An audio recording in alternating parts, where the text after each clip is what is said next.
من يهده الله فلا مضل له ومن يضلل فلا هادي له. أما بعد.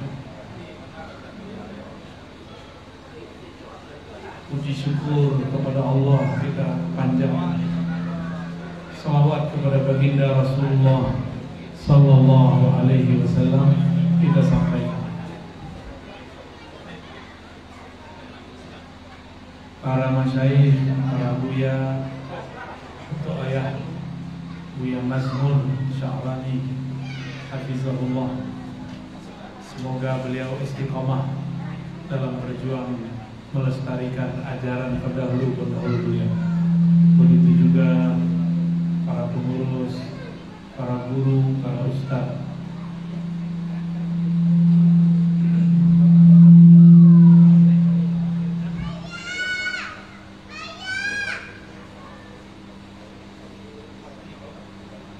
Kita sebenarnya akan mau daurah, cuma ambo kira nan datang para guru atau para jamaah umum, kira yang hadir santri-santrinya.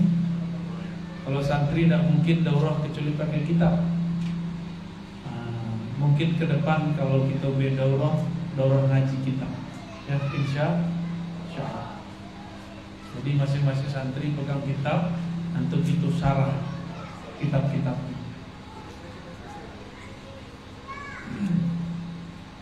Dulu pulang dari Mekah, Maulana Syekh Abdurrahman bin Abdullah, pendiri Al-Manar, beliau pulang mengajarkan di Siko untuk orang Syiah Al-Quran dengan sanad yang bersambung kepada Rasulullah sallallahu alaihi wasallam. Di mana mampir kaji langsung ke Mekah. Syekh Abdurrahman bin Abdullah ijazahnya itu masih ada sampai kini. Bahkan kemudian diselamatkan sama kawan-kawan, difoto. Kami pun di sela-sela mencari ilmu pun menyempatkan diri mencari murid dari murid-murid beliau. Beliau sudah lama wafat, 1899 ya, tuh. Kiranya lahir di 1700-an. Masa itu adalah masa-masa Wahabiyah lagi muncul di daerah Jazirah Arab. Tapi Mekah Madinah masih aman. Mekah Madinah masih menjadi pusat Ahlus Sunnah wal Jamaah. Beliau bertemu di Mekah dengan seorang syekh ahli qiraat, pengarang kitab yang berjudul Aqidatul Awam. Aqidatul Awam. Leh baca kitab Aqidatul Awam di Sikona? Nggak ada leh? Nggak ada yang belajar kitab Aqidatul Awam? Nggak ada. Adik-adik belajar kitab Aqidatul Awam nggak? Jangan-jangan belajar tapi nggak tahu judul kitabnya. Ya. Aqidatul Awam itu kitab tentang sifat 20. Allah wujud, qidam, baqwa, tapi dibuat pakai syair. Berarti kitab yang beliau ajarkan sudah tidak diajarkan beberapa di masa ini. Beliau mengajarkan Aqidatul Awam dengan sanad yang langsung bertemu dengan pengarang kitabnya waktu di Mekah. Siapa nama gurunya? Syekh As-Sayyid Ahmad Al-Marzuqi Al-Maliki. Siapa namanya? Syekh As-Sayyid Ahmad Al-Marzuqi Al-Maliki. Kalau ditambahkan Al-Makki, sebab belum pindah ke Mekah. Beliaulah yang mengajarkan Aqidatul Awam kepada murid-murid yang datang dari berbagai wilayah di dunia. Kiranya Syekh Batu Ampako seperguruan dengan Sayyid Ahmad Zaini Dahlan. Kalian belajar kitab Mukhtasar Jiddan? Ada kitab Mukhtasar Jiddan di pesantren? Ada enggak? Lah banyak anak merubahnya. Kitab Ujurumiyah belajar enggak? Ya, ada syarahnya yang sangat pendek, judulnya Mukhtasar Jiddan.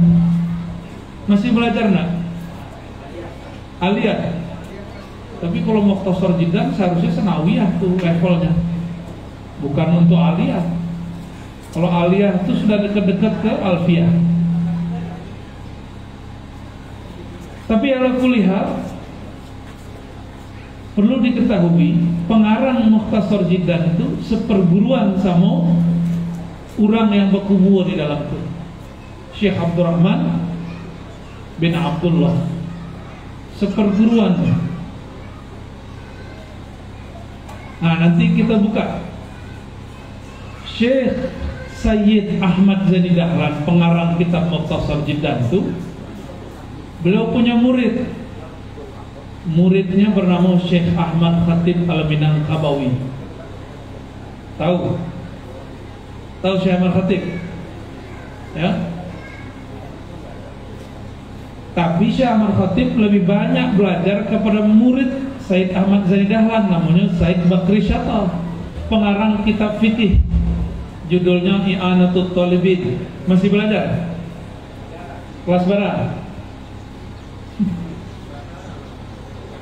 Jadi adik-adikku mau diajarkan marifat, kitab yang tadi saja tidak bisa. Walaupun ngaji marifat, judulnya itu Hakikat Diri. Walaupun baca Hakikat Diri.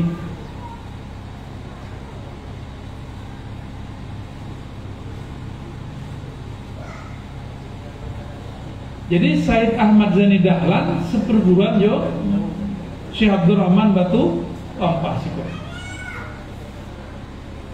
Syekh Ahmad Zaini Dahlan itu siapa orangnya? Salah satu mufti di Mekah, guru dari Syekh Ahmad Khatib Minangkabau. Syekh Ahmad Khatib Minangkabau Al-Minangkabawi, kurang agam. Beliau punya murid, muridnya itulah kemudian pendiri Tarbiyah Islamiyah Canduang. Tahu Canduang? Jadi kalian tuh bersaudara dengan mereka. Jadi kalau awas sobok jorang Tarbiyah Islamiyah itu saudara. Kemudian beliau pun punya murid yang lain selain Syekh Sulaiman Rasuli, ada namanya Syekh Ibrahim Parabe. Jadi Al-Manar Tarbiyah Islamiyah Parabe itu bersaudara. Ya, Sumatera Tawalib namanya. Coba karena tidak mengerti sanad silsilah pengajian, kadang-kadang awak saling merendahkan satu sama lain, ya, tidak menghargai satu sama lain. Selain mengajarkan kitab kunyah, Syekh Abdurrahman bin Abdullah An-Naqsyabandi, beliau juga mengajarkan tarekat Naqsyabandi dan dulu bersuluk. Sampai suluknya di mana kini ya? Lihat dona. Masado surau-surau di ma sejarah ado kato siak. Dulu orang siak mambil kaji Quran jo tarekat Naqsyabandi dan mazhab Syafi'i ke negeri kita. Batu Ampah. Orang siak datang. Orang siak di mana siak tuh? Di mana siak? Di Saudi, di Riau. Maka benamulah santri itu orang siak. Orang surau itu disebut dengan orang. Jadi orang siak itu dulu pintar baca kitab, gagah baca Quran, dan hatinya bening. Sebabnya belajar tasawuf. Di mana Syekh Abdurrahman bersuluk? Inya bersuluk kepada ulama-ulama di lokal dulu, kemudian pindah ke Mekah, pun mengulang suluknya di Mekah. Tapi beliau lebih fokus dalam bab ilmu-ilmu pengetahuan. Maka beliau belajar juga satu ilmu namanya ilmu qiraat. Ilmu apa namanya? Qiraat. Qiraat itu minimal ada 7, dan kami membaca dan menyalin silsilah yang dulu diijazahkan oleh guru kami. Guru kami itu mengambil ilmu qiraatnya kepada Syekh Abdul Malik di surau bawah, Kota Tengah namanya. Enggak. Dare. Ya, Surau Dare. Kami masih sempat bertemu keturunan beliau, ya. Syekh Abdul Malik itu 5 tahun lebih kurang di Mekah. Lebih kurang kalau kisah dari yang kami dengar dari guru kami. Disurati oleh ibu beliau, pulanglah nak, maka beliau pulang. Sampai di Siko disuruh menuku, ya, bahasa menuku kaji, menambah kaji, menyempurnakan qiraat kepada anak dari Syekh Abdurrahman. Siapa nama anak beliau? Syekh Muhammad Arsyad.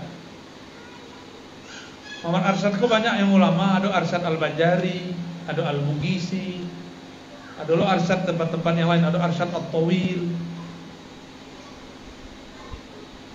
Akhirnya selesailah beliau ijazahannya, dapat 2 ijazah, ijazah dari Mekah dan ijazah dari Syekh Muhammad Arsyad yang juga pernah di Mekah.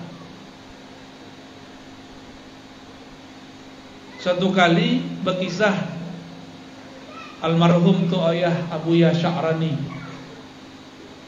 Kami beberapa tahun yang lalu sempat berkunjung ke beliau di rumah itu, ya. Apa kata beliau? Sama lo kisahnya dengan yang dikisahkan oleh guru kami di Kota Nampe. Apa kata beliau berdua? Dulu Syekh Abdul Malik itu diperintahkan dek Buya Syekh Muhammad Arsyad tu ayah di zaman itu untuk memimpin sholat subuh atau sholat tarawih, wallahu alam. Lalu beliau membaca Quran dengan qiraat yang aneh. Bacanya Buya Mazmur wadduhe, ya. Wadduhe. Anda enggak bisa baca Quran itu? Walaili idza sajid. Payah itu. Ini bukan AE tapi imala. Kalau nak biasa orang bacanya kita baca E. Padahal A yang ada dicondongkan kepada ya. Sudah sembahyang, para khalifah beliau berang-berang. Rancak lo anak SD, rancak lo anak sekolah rakyat baca Quran daripada kurang 5 tahun di Mekah. Itu kecek Tuan Khalifah. Dikadukanlah masalah itu kepada Syekh Muhammad Arsyad. Apa kata Syekh Muhammad Arsyad? Kalian tahu enggak yang dibacanya itu qiraat apa? Bingunglah para khalifah, para buya-buya itu. Kemudian dijelaskan oleh beliau ada macam-macam qiraat dalam membaca Al-Quran. Semenjak saat itu Syekh Abdul Malik tidak pernah disalah-salahkan. Bahkan nyebut surau-suraunya pun rapi. Kalau ada orang membaca Quran, di situ surau baca Quran. Bacaannya bersih, mirip seperti ulama-ulama dulu di Hijaz. Irama-iramanya pun dari situ. Makanya buya-buya kita dulu kalau membaca Quran, iramanya tidak dibuai-buai tapi lama, enak didengar, seakan-akan awak dibawa ke alam padang pasir. So gulunya dulu orang dari Hijaz, ya. Ada kan nama irama Hijaz tu ya. Nah, irama Hijaz itu kan luar biasa. Bapak Ibu, adinda para santri yang dimuliakan Allah, kalau boleh kami berkalam, Al-Manar itu salah satu pesantren tertua, bahkan lebih tua dari pesantren manapun di Sumatera Barat, ya. Mungkin di luar ada tapi sudah runtuh. Yang masih bertahan lebih dari 1 abad ikulah. Kita sebut buku-buku ya gobah. Gobah kan bahasa Arab, kubbah. Dalam lahjah orang Hijaz dan Yaman, ko itu agak bunyi G. Kubbah, gobah. Ya, ada kubahnya kan? Di zaman itu, kalau kita lihat Bapak Ibu, kalau coba bangunan tuh, yang paling ujung sih kok, bentuk bangunan orang mah, orang Cina nak, ya. Coba jendelanya, jendela ala orang Belanda, bangunannya lihat itu ala Persia. Ini luar biasa, pencampuran budaya yang dibawa oleh beliau. Syekh Abdurrahman, Syekh Muhammad Arsyad kemudian mendirikan Al-Manar. Dan Imam Sya'rani berkalam.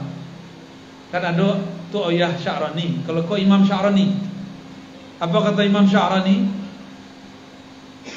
Bertahannya suatu zawiyah, suatu ma'had, suatu surau, satu tempat keilmuan tergantung kekuatan rohani yang dipunyai oleh seorang guru. Lai bertahan jo almanar kini nak, berartilah sahabat kekuatan rohaninya kuat. Dan itu bisa kita rasakan waktu kami ziarah. Luar biasa. Cuma kini orang tidak tahu cara berinteraksi dengan orang di alam kubur. Dehnya orang kalau mati itu mati hilang. Ya nak? Padahal orang kalau sudah mati, inya tidak terganggu dengan ahwal badannya lain. Maka ruh yang ada pada orang mati itu justru lebih leluasa untuk berbuat. Kalau orang masih bertubuh kasar, ya nak usah jauh-jauh tu ayah kita nan baru kini, beliau masih bolak-balik Jawa, Jakarta, siko. Apa sebab? Ada urusan badan yang belum diselesaikan. Tapi kalau ruh sudah murni. Jadi salah faham orang kalau solawat Fatihah nak sampai, bukan, justru cepat nyampainya. Kalau orangnya masih hidup malah payah sampainya. Ya. Lawat telepon nak masuk telepon, apalagi kirim Fatihah ya. Supaya tidak hilang judul ko. Coba Adinda, coba apa judulnya? Mengenal hakikat diri ya. Kok baca terbalik apa? Mengenal hakikat diri, meluluskan ajaran Ahlussunnah wal Jamaah. Kita dan bagian belakang aja lah. Ya. Kaji hakikat diri itu kaji nalah tinggi. Untuk santri-santri kok tinggi benar kok. Ya. Meluruskan ajaran Ahlussunnah. Sebenarnya ajaran Ahlussunnah tidak usah diluruskan. Tapi kini banyak orang mengaku Ahlussunnah membatalkan inti dari ajaran Ahlussunnah. Kami tidak tahu kitab akidah di sekolah berubah talun, sebab banyak pesantren modern di luar. Kelas 4, kelas 5 lah berganti kitab Soleh Fauzan. Lain nak berganti, ya. Di beberapa pesantren kajian sifat 20 Ahlussunnah itu lah berganti dengan kajian tauhid nan 3, uluhiyah, rububiyah, asma dan sifat.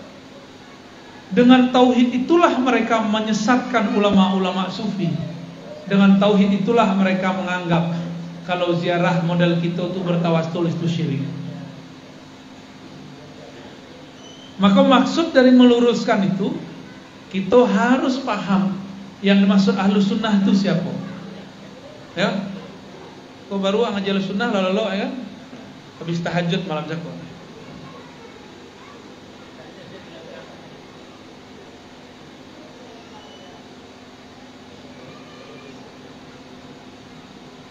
Jadi dulu orang mengaji sifat 20 risiko sumbernya yang kita dendangkan setiap hari. Allah wujud, qidam, baqa. Coba diajak supaya tidak ngantuk. Coba. Allah Muha. Terus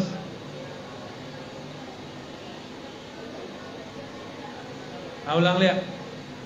Allah wujud, qidam, baqa, mukhalaf, qiyamuhu binafsihi, wahdaniyah, qudrah, iradah. Terus ilmun. Terus yalah banyak orang tak apa ya. Kudus udang ya. Ya. Lah balik ke Cina. Tentu nak talih.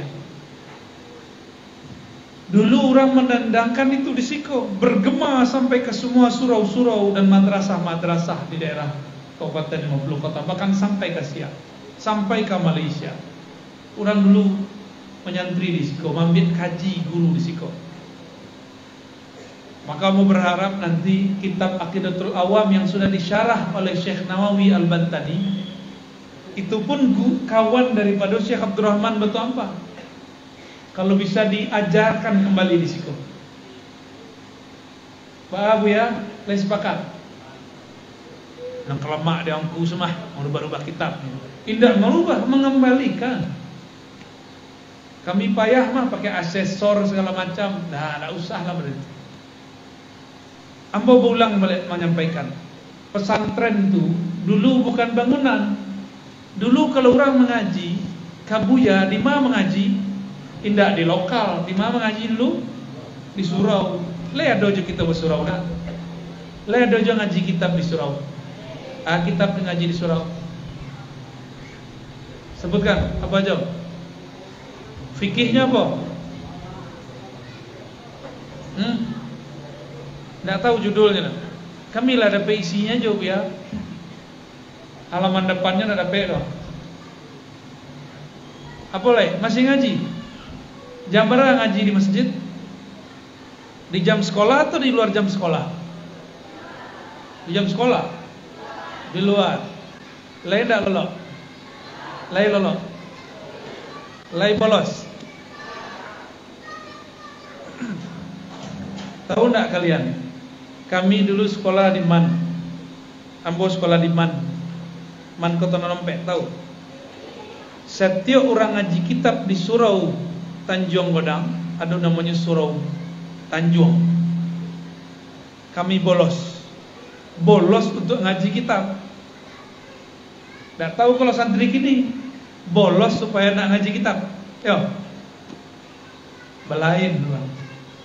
Jadi aku tak pernah ngaji di pesantren manapun, tak pernah sekolah di madrasah tarbiyah Al-Manar ataupun Parabe. Ngaji kami dulu di surau. Apa kitab yang kami ngaji di surau dulu? Kitab I'anatul Talibin, kitab Al-Hikam. Kitab itu yang dikaji dulu di surau. Tapi tidak pernah nyantri. Baru nyantri itu waktu kuliah. Pulang kuliah masuk pesantren. Tidak lama pesantren 4 tahun. Kemudian langsung disuruh ngabdi sampai kemudian 15 tahun. Jadi beruntunglah orang sebenarnya yang sudah nyantri. Nah, adik-adikku beruntung. Kami untuk mencari kitab harus bolos dulu dari sekolah. Kini kitab-kitab itulah ada di adinda kok. Ya. Pede enggak baca kitab? Le pede baca kitab nak. Le percaya diri. Yang dibaca oleh orang di Mesir sama dibaca siko. Kan bahasa Arabnya sama. Kalau nak percaya tanya ke Buya Habib tuh. Le sama bahasa Arab kitab di siko jadi Mesir Buya. Tanyalah kayaknya sama. Tak jauh beda. Cuma mungkin cara baca rohnya lain. Bismillahirrahmanirrahim. Assalamualaikum warahmatullahi wabarakatuh. Kalau orang di Mesir lain loh. Tanyalah ke Buya Habibnya lebih paham loh. Jadi kini Ahlus Sunnah itulah digantinya do orang. Indah belajar sifat 20 lain. Yang dipelajari kini kau ciri-ciri Ahlus Sunnahnya lah menyimpang. Dibaginya tauhid jadi 3. Uluhiyah, rububiyah, asma dan sifat. Kalau itulah masuk ke pesantren berarti akidahnya lah berubah. Itu saja. Oh, itu kan bagus Ustaz. Bagus dari mana? Kita buka akidah, tauhid uluhiyah, tauhid rububiyah. Apa kata si pengarang kitab? Namanya Saleh Fauzan. Tauhid rububiyah itu tauhid para sufi atau tauhid orang-orang yang berakidah Asy'ari. Bahkan itu tauhid para filosof dan orang-orang musyrik. Nah, disamunnya orang-orang bertarekat sufi, orang-orang berakidah sifat 20 disetarakannya sama orang musyrik. Kitab itu diajarkan gini dan sudah mulai masuk ke negeri gitu. Ya. Di majelis-majelis pengajian sudah mulai itu diajarkan. Kecek kawan, itulah akidah salafus soleh. Padahal dalam Al-Quran dan Sunnah tidak ada pembagian tauhid menjadi 3. Orang itu membatalkan sifat 20. Apa kacanya? Di zaman Nabi ada sifat 20. Baca rojaweknya. Di Quran dan Sunnah ada zaman Nabi tidak ada pembagian tauhid menjadi 3. Itu dari mana aku membagi tiga? Oh, dari Quran. Coba sebutkan satu ayat yang mengatakan tauhid terbagi tiga. Ada enggak? Sama. Di Quran tidak ada pun kalam menyebutkan sifat Allah 20. Tidak ada. Berarti kalam itu dari mana munculnya? Kesimpulan dari para ulama. Kalau ulama aku boleh menyimpulkan, kenapa ulama kami tidak boleh menyimpulkan? Ya. Maka Bapak Ibu, kini ada namanya cara cuci otak, brainwash, supaya orang meninggalkan kaji-kaji lama kok. Orang ngaji lama kan mengikuti ulama, mengikuti imam. Baca caranya tidak usah ikut imam, langsung saja pada Alkitab dan Sunnah. Jadi anak-anak gini, ini sekolahnya sekolah SMA. Buya, kalau Buya Mazmur misalnya nyantri iyo kuliah lamu, kemudian khidmah untuk Quran. Coba bukalah Quran, di situ ada tasheh, ada nama beliau di situ. Tasheh, badan pentasheh Al-Quran, namanya Lajnah. Jadi beliau jadi santri sampai gini, santri abadi, tetap meneliti Al-Quran, santri Al-Quran. Sekian tahunnya menjadi santri, tapi dia anak baru hijrah 3 tahun, 2 tahun, setahun dianggapnya orang nalah lama mengaji Quran, mengaji kitab, mengaji hadis, dianggapnya bukan ahlus sunnah. Sehingga adalah pertanyaan beberapa waktu lalu di agama. Pertanyaan itu konfirmasi. Mungkin ada orang bekalam, orang-orang di surau tu, di tarbiyah tu, indah ikut Allah dong, indah ikut kitabullah dong. Siapa yang diikutinya? Kitab kunyang. Bertanya oleh orang tu, jadi Buya, apa isi kitab kunyang tu sebenarnya? Itu kami pegoran. Kita tanya ke Buya Mazmur, oh ya, dulu Al-Quran kitabnya kunyang Buya, ya nak? Kertasnya Quran dulu kunyang nak? Aja kami kitab kuning pertama itu adalah Al-Quran. Apa-apa dulu belajar Quran, koroteh kunyang nak? Yo, koroteh kunyang ya nak? Kini-kini baru koroteh itu putih. Dulu kitab Al-Quran wah kunyang.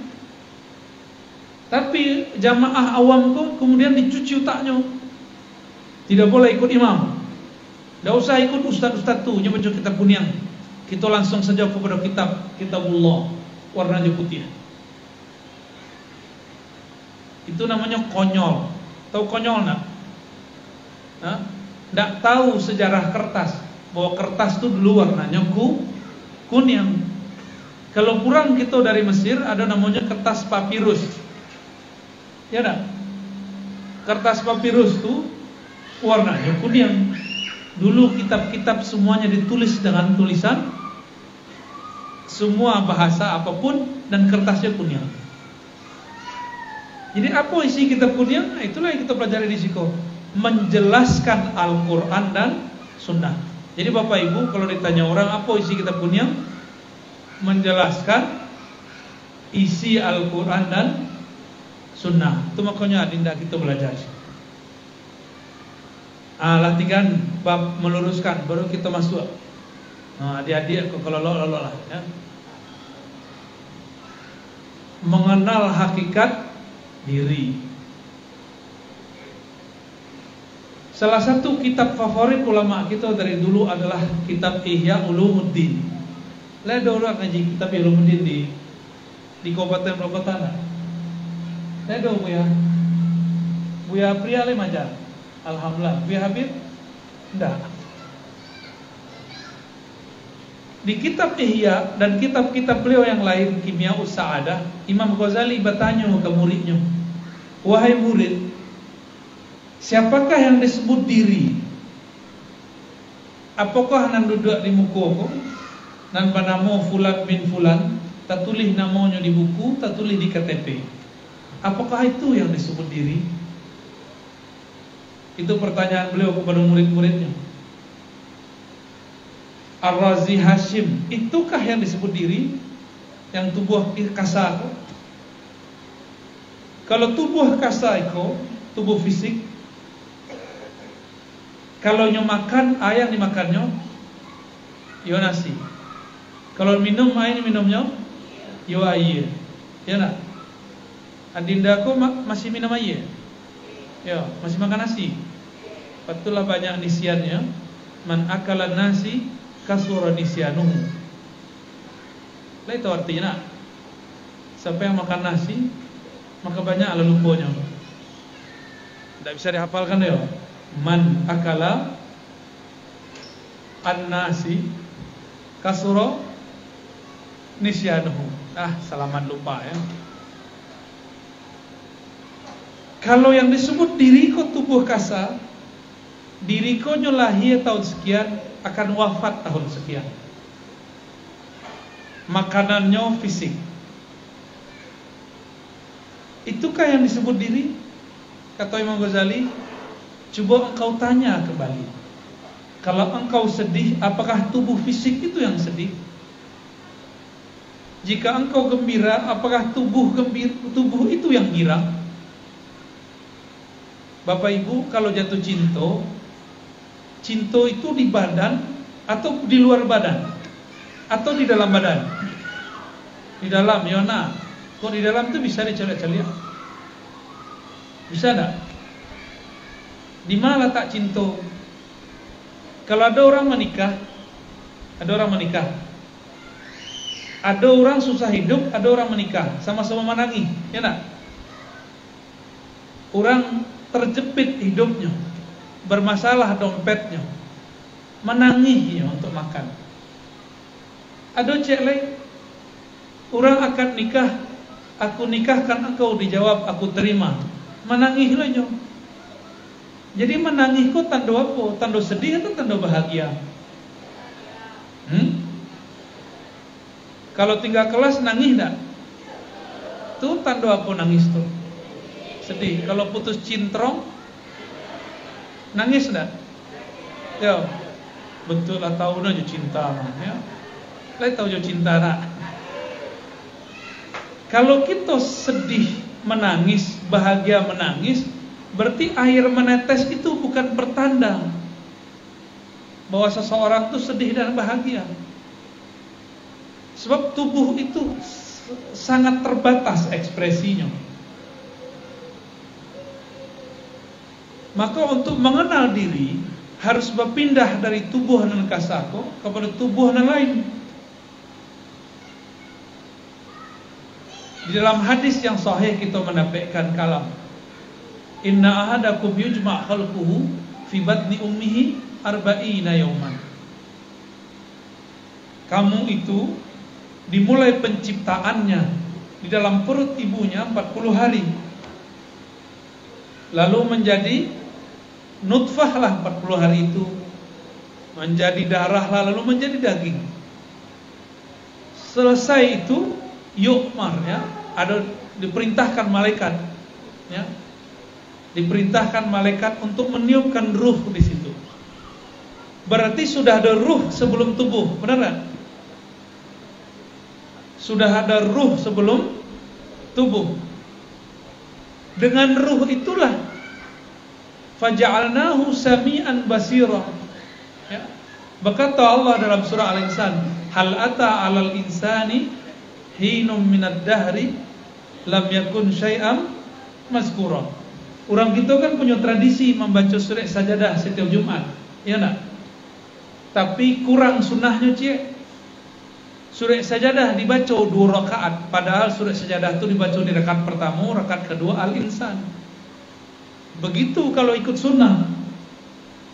Kalau di masjid kita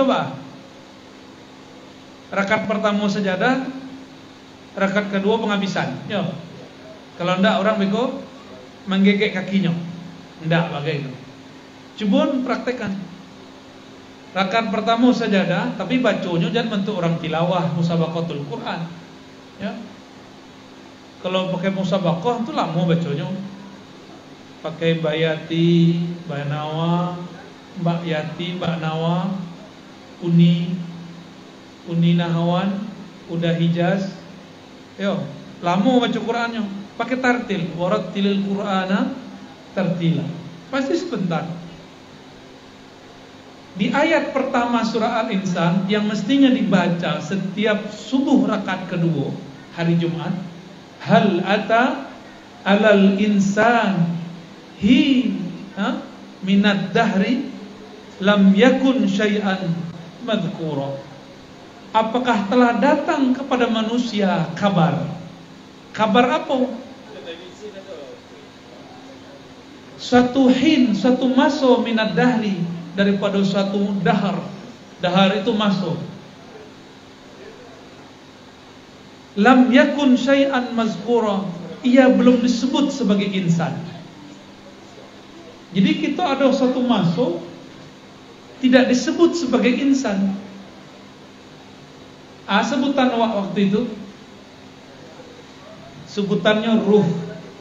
Ya. Jadi adik-adikku, coba perhatiin. Adik-adikku sebelum ada di siko, di bumi, sudah ada dulu di alam lain. Kalian penasaran nggak dengan makhluk alien? Tahu alien? Apa arti alien? Alien itu makhluk asing.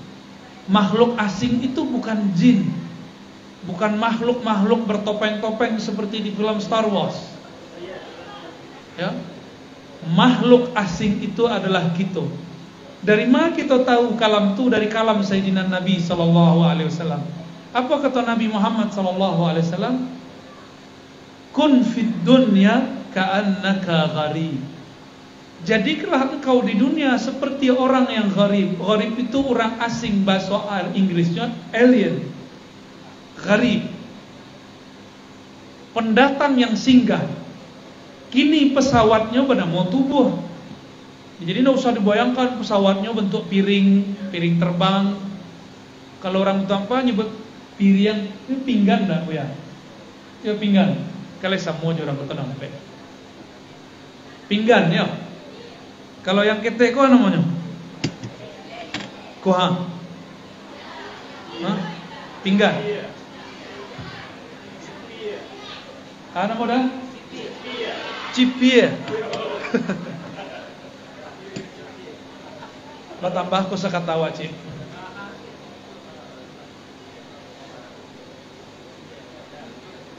Jadi pesawat kita kini bertemu tubuhku. Anggaplah itu kendaraan. Jadi tubuh awakku kendaraan. Kendaraan itu yang dirawat. Tapi hidup itu bukan untuk kendaraan itu. Bapak Ibu pernah punya kereta? Tidak kereta bahasa Malaysia, kereta bahasa Sarawak. Arti kereta Sarawak? Sepeda itu bahasa anaknya Pak Mazmur tuh. Ya. Kalau beliau tuh ayah kok punya anak nyebutnya sepeda. Kalau awak nyebutnya apa? Kereta. Sepeda ya. Boleh berubah nak, kereta angin.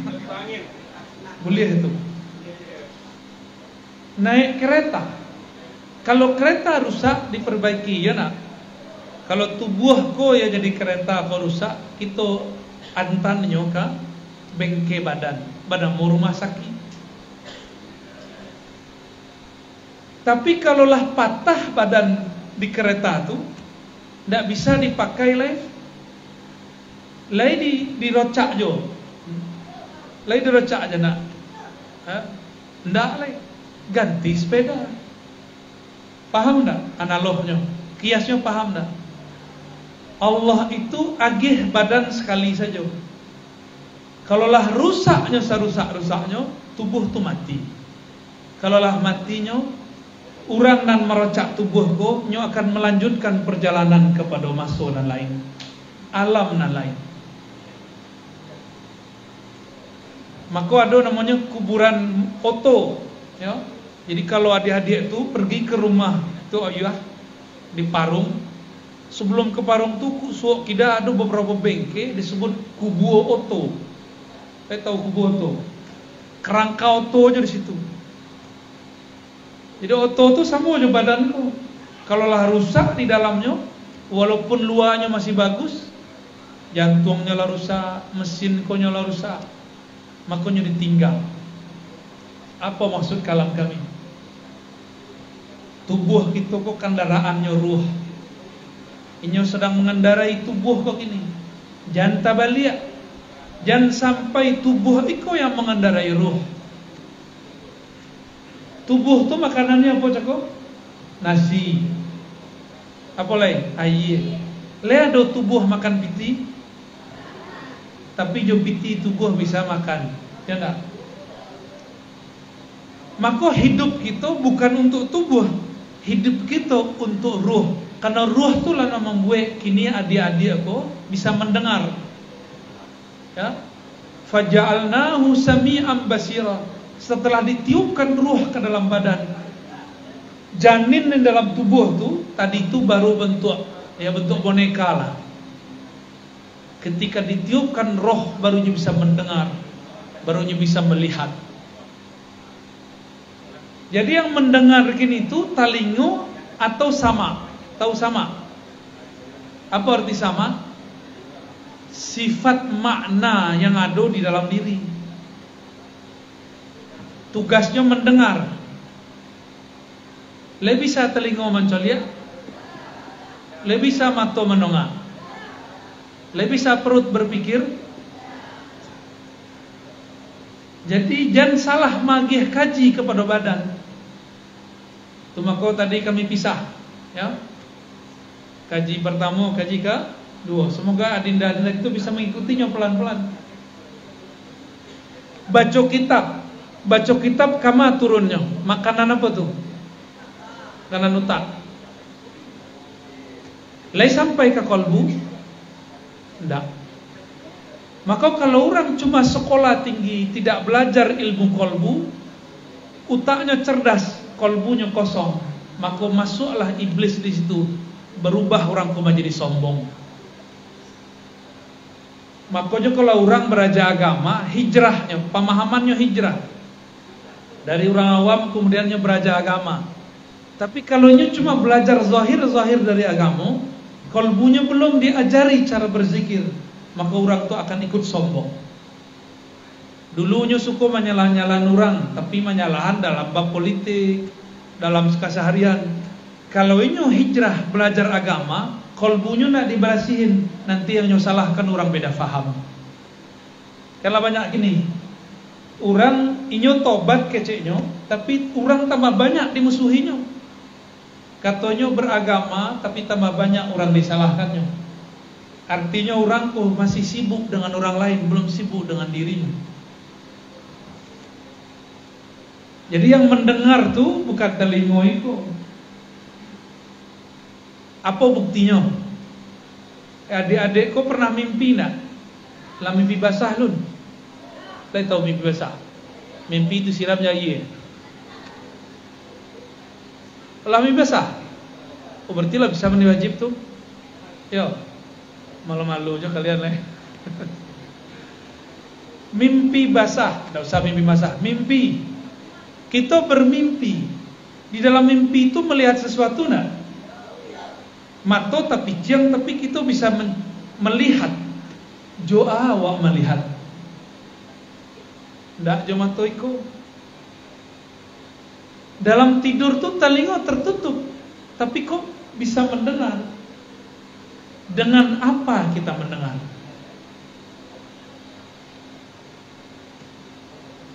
Pernah dikejar-kejar anjing dalam mimpi? Kalau anjing bahasa orang tampal kacik.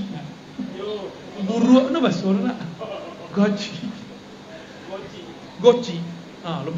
Lebih olok loh le. Kalau babi apa? Koni. Astagfirullah.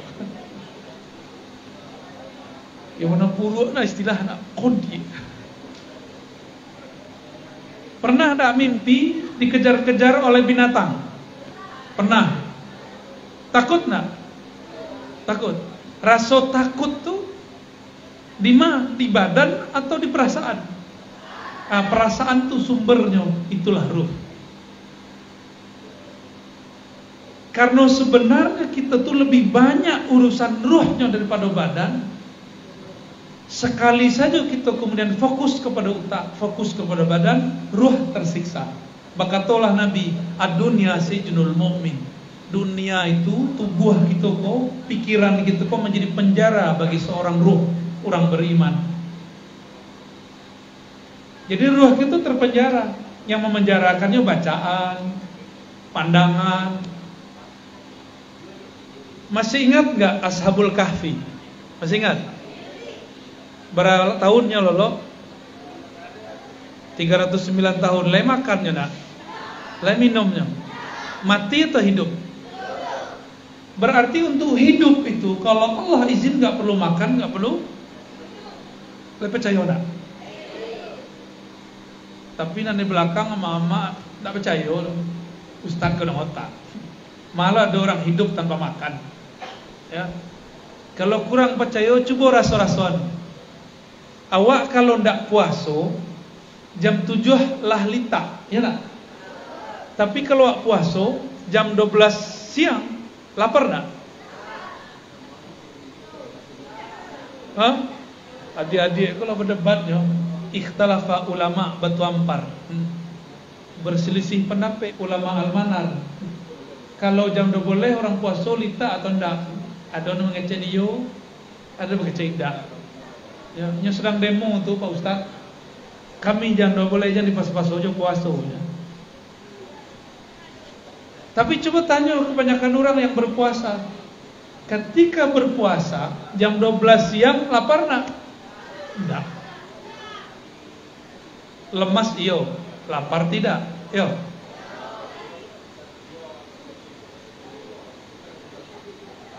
Tapi kalau orang tidak puasa jam 12 siang, bahkan jam 11 lah lita, ya nak? Mana yang lebih kuat?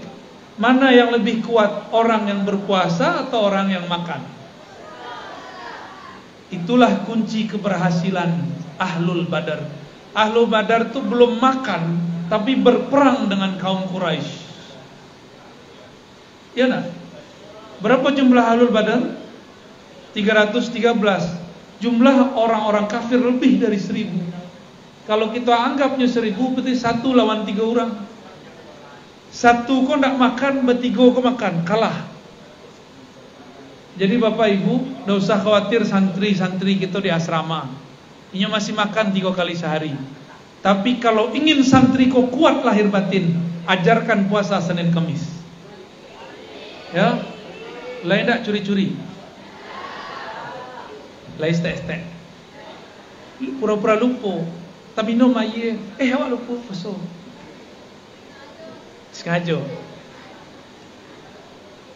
Kalau bisa nanti ada program puasa bid. Apa arti puasa bid? Puasa tengah bulan.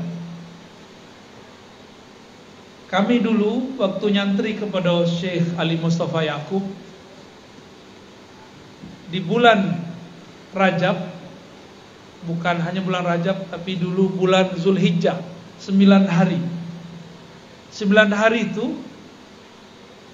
ada namanya Fami Bisyauqin. Lah dari siko Buya, alon lai. Berarti Buya haruslah cepat-cepat pulang, nak. Harus cepat-cepat tinggal di siko. Amin. Ya, semoga lancar urusan di Semarang, cepat kembali siko. Amin. Fami Bisyauqin itu membaca Al-Fatihah sehari, Fa Fatihah sampai ke Al-Maidah, Mim Al-Maidah. Fami Bisyauqin terus sampai ke belakang, sampai ke surah Al-Falaq, An-Nas, ada kemudian. Selama 7 hari kami khatam Al-Quran. Jadi sehari khatam berapa surah itu, ya, berapa juz itu, hitung saja. Dan itu dilakukan dalam keadaan berpuasa. Kami coba pula Fami Bisyauqin menghatamkan Quran 7 hari tidak berpuasa. Kiranya habis makan untuk makan, waktu untuk makannya, habis waktu untuk makan, setelah makan mengawak, itu sanda-sanda sontak. Kalau ahlul hisab lah tertutup matahari, dia asok. Jadi kalau orang Minangkabau jarang bisa melihat bulan, sebab ahlul hisab. Setiap akhir bulan, awal bulan, asok menutupi awan. Salah ya. asok menutupi bulan. Jadi bulan nama nampak genap jadi 30 hari.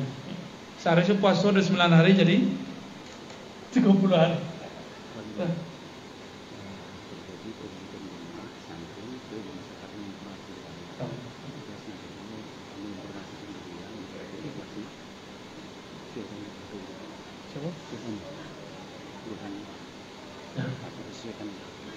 Sampai jam berapa?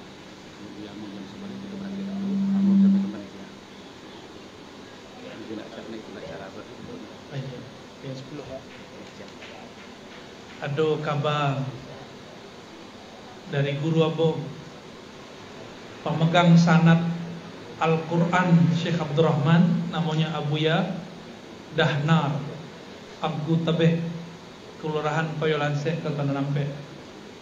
Pagi ko, duha ko beliau dipanggil oleh Allah Subhanahu Wa Taala. Berarti habislah orang pemegang sanad. Tapi alhamdulillah kami dapat sanad dari beliau. Nanti kepada orang yang ahli-ahli Quran yang ingin dapat tabarukan sanad bagi jalur Syekh Abdurrahman. Dan tidak ada oleh di Sumatera Barat yang mengambil sanad itu kecuali Ambu. Ya. Jadi adik-adik nanti khatamkan Quran, nanti kita ijazahkan. Kalau bisa hafal ya. Untuk beliau Abu Yadahnar kita kirimkan surah Al-Fatihah. Alhamdulillah.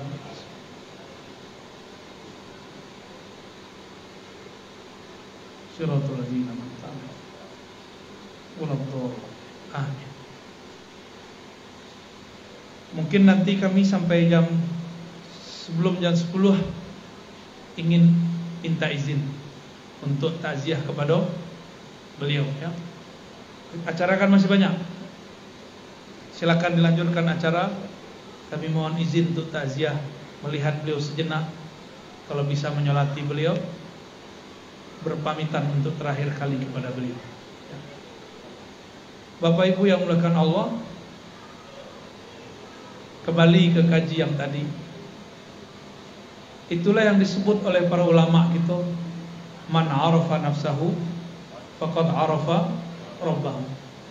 Siapa yang kenal dirinya bahwa dirinya bukanlah dari bumi, dirinya adalah ruh yang dihembuskan oleh Allah Subhanahu wa Ta'ala. Kalau pesawat atau kendaraan tubuh kalau rusak, maka nanti tubuh itu akan ditinggalkan. Siapa yang meninggalkan? Yang mengendarai tubuh bernama ruh. Tapi kalau ruh dulu diperbudak oleh tubuh, maka nanti ketikanya pindah alam, ini bingung. Apa kebingungannya? Dulunya diperbudak, tidak diberikan kebebasan. Sampainya di alam kubur ditanya, man rabbuka, siapakah Tuhan engkau? Rabb itu artinya Tuhan. Kemudian menjadi Tuhan. Istilahnya Tuhan itu sama. Siapakah Tuhan engkau? Kalau si ruh tadi itu dipenjara, disiksa, diperbudak oleh tubuh, makanya akan mengatakan Tuhanku jasadku ini. Dipukullah oleh malaikat Munkar dan Nakir. Jadi Bapak Ibu, kaji sederhana. Awak kalau meninggal, apa yang ditanyakan? Lain ditanya sekolah setinggi apa? Hah? Lain ditanya itu enggak? Kalau awak meninggal, lain ditanya bara kitab nan dibaca.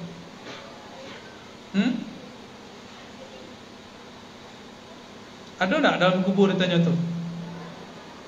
Para mursyid, para muridin, salikin. Orang kalau meninggal ditanya enggak tarekatnya? Enggak. Orang yang hafal Quran, kalau meninggal ditanya enggak hafalannya? Enggak. Apa yang ditanya? Man rabbuka? Siapakah Tuhan engkau? Engkau dulu mengabdikan dirimu untuk siapa? Itu pertanyaannya. Kalau awak mengabdikan diri untuk jasad itu, untuk mencari makan saja, makan sasuok sehari, berangkat pagi pulang sore, habislah waktu 8 jam mencari piti. 8 jam mencari piti, diajak mengenal Allah, keceknya kami sibuk ya. Ada kejadian kami mengaji hikam ya Buya Nu'man Bashir. Tahu Buya Nu'man Bashir? orang keturunan Gadang.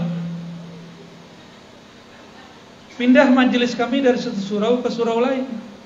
Yang ikut pindah cuma beberapa orang yang tua-tua. Bilang lah seumur aja beliau Abu Ya Nu'man Bashir. Padahal yang berbeda 5 tahun.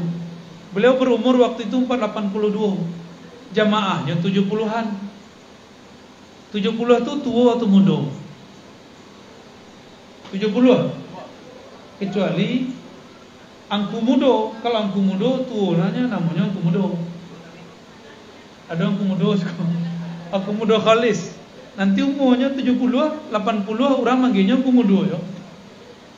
Ya ada angku muda sawir di Taram, enyolah sepuh tapi dipanggil tetap angku muda. Jamaah saat itu diajak dek Buya Nu'man, ayo kita belajar zikir. Tapi Buya majak zikir ke anak muda. Dulu muridnya, kini nyo ingin membuat kaji ke anak tu. Kece Buya, oh jamaah, kita belajar zikir lah ke anak muda kok. Kece jamaah, nanti je lah Buya. Baru itu, nanti je lah kalau lah tua. Dan mengecek umur orang, umur 70 tahun. Kiranya orang umur 70 tahun tak merasa tua. Diajaknya belajar zikir kecenya. Nantilah Buya kalau lah tua. Kiranya orang kok dari umur 20 tahun diajak belajar zikir, apa jawabannya? Nantilah kalau tua Buya. Kini umur lah 70 tahun, 50 tahun setelahnya berkalam itu diajak belajar zikir, apa katanya? Nanti sajalah tua Buya. Jadi ruh itu, ruh itu sebenarnya tidak pernah tua. Yang tua itu cuma jasad. Amar itu kalau orang mengundur-undur belajar zikir, ya. Adinda mungkin tidak dapat masuk tu lain. Dulu orang selesai ngaji kelas 6 atau kelas 7 bersuluk 10 sampai 40 hari. Dulu menurut itu Buya kan? Masih tak? Kini kelas 7, kelas 6 orang suluk. Tidak ada lagi. Yang ada kini cuma di Kampar, di Bangkinang. Ya, keturunan dari Syekh Abdul Ghani Batu Basure itu punya ma'had, punya madrasah. Kelas 6 atau kelas 5 atau kelas 7 orang kemudian bersuluk 10 hari, 10 hari, 10 hari. Jadi santri itu tidak hanya belajar kitab kunyah, ini pun belajar qalbu.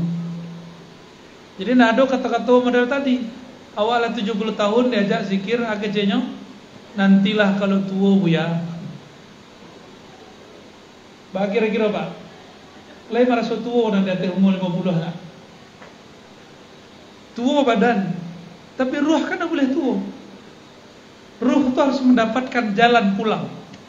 Bapak Ibu bagian akhir mau sampaikan. Kalau orang ingin pulang kampung, ingin pulang kampung, Allah kan memanggil, irji'i ila rabbiki radiyatan mardiyah. Pulanglah engkau kepada Allah. Kalau ingin pulang kampung, bisa awak pulang kampung kalau nak tahu jalan kama pulang kampung. Ya, nak tahu. Ya. Jalan kampung dari Jakarta ke Batu Ampar, jalan kaki bila tiba lama nak. Jadi orang-orang nan sombong mengecen, nak usahlah berguru, awak seorang je lah. Awak cari je Allah seorang. Tu sama je orang pulang kampung jalan kaki. Lah sekian tahun bolak-balik kitab dak je bersobok rasa bertuhan. Lah sekian tahun mengaji pindah ke majlis, dak je ada rasa bertuhan kepada Allah Subhanahu wa taala. Kalau awak ingin pulang kampung supaya nanti pas pulang kampung ada tempat menginap, baca rohnya. Tu dibangun rumah atau dirawat rumah nan lama. Atau minimal ada kenalan di kampung, ya tak? Kalau tidak ada kenalan di kampung, awak mengaku aden anak sianu, cucu sianu. Apa kecil orang di kampung? Dari malam ku anak sianu. Tak ada bakoba-koba, tak ada surat menyurat, tak ada telefon menelpon, tak ada kirim bakirim. Le percaya orang di kampung awak anak keturunannya? Tak percaya. Mirip-mirip meritulah. Ingin pulang ke kampung rububiyahnya Allah Subhanahu wa taala, tapi tidak pernah berkenalan dengan orang yang ada di situ. Siapa yang memegang makom di situ? Pertama Sayyidina Muhammad sallallahu alaihi wasallam. Karena kita tidak kenal Nabi Muhammad, maka kita harus mengenal pewaris Nabi Muhammad. Supaya nanti kalau kita mengaku, wahai Rasulullah, kami ini umatmu, Nabi bertanya, siapa gurumu? Apa tanda jika engkau adalah umatku? Kalau dihadiskan ada kalam yang sederhana, aku akan mencari umatku dengan tanda bekas wudhu di wajah dan tangannya, di badannya. Tapi wudhu itu siapa nama jalan? Langsung Nabi atau guru? Berarti kalau nanti dicari oleh Rasulullah ada orang, ada pancaran wudhu di wajahnya, tentu Rasulullah bertanya, siapa yang mengajarimu itu? Sebutlah si anu. Kalau betul silsilahnya, bersambunglah kepada Rasulullah sallallahu alaihi wasallam. Jadi kalau ingin pulang kampung kepada Allah, ingin jalur ringkas, ikutlah pesawat orang lain, ikutlah bis. Kalau je pesawat bisa 1 jam setengah, kalau je bis berhari 2 hari, tergantung tuh torikot namanya. Jadi torikot tuh ada torikot pesawat, ada torikot bis. Kalau torikot pesawat ada macet tak ada teh, set langsung sampai. Kalau pakai bis ada macet tak di bawah, naiklah kopa, ya, kok pecah ban itu nak jalan. Tapi kalau naik ke langit bisa-bisa jatuh. Itulah risikonya. Dia ada orang beko kalau naik pesawat jatuh pesawat beko. Kalau naik bis tabrakan beko. Akhirnya nak berani pulang kampung, nak berani mengunjungi kampung. Indah dicolek-coleknya kampungnya dong. Dia ada rasa takut jatuh, takut tabrakan. Itulah nasib orang mengecewakan. Dah usahlah belajar tarekat tasawuf, nanti gilo wak. Ya, ada orang begitu. Sama aja orang nan tua cako lah 70 tahun nak kerjanya, nantilah kalau lah tua. Bapak Ibu, orang belajar zikir tu duduknya lama, minimal setengah jam. Kalau anak muda duduk, anak tua duduk, mana tahan? Kalau lah tua duduk setengah jam sakit nak pinggang. Yo. Tapi kalau anak-anak muda kok duduk lama-lama tak sakit pinggang. Jadi mumpung masih muda, belajar ilmu-ilmu itu, cari guru kita, ya. Jadi Bapak Ibu yang bukan Allah, mengenal hakikat diri kita yang sejati bukanlah dari bumi, tapi diri kita yang sejati datang dari Ilahi. Maka nanti dia harus berpulang kepadanya. Itulah undangan terakhir, inna lillahi wa inna ilaihi. Tapi jangan disangka orang mati belum tentu ketemu Allah. Orang mati prosedurnya banyak, ditanya siapakah Tuhan engkau. Maka kalau orang tuh berhasil di dunia menjadikan tubuh sebagai budak, ruh sebagai tuan, maka orang tuh akan mampu menjawab. Mari kita sama-sama mengenal diri kembali, ya. Temui gurunya, belajar ma'rifatnya, insya Allah. Acara balik.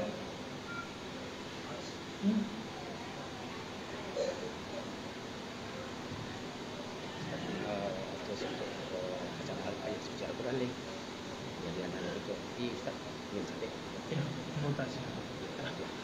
Gitu ya. Ustaz tadi itu juga. Ustaz tadi itu juga. Betul. Jadi jalan dengan berani. Itu nanti kita akan balik. Insyaallah. Terima kasih pengertiannya. Ya. Baik, Adinda, Bapak Ibu, mohon maaf, kami harus segera meninggalkan tempat.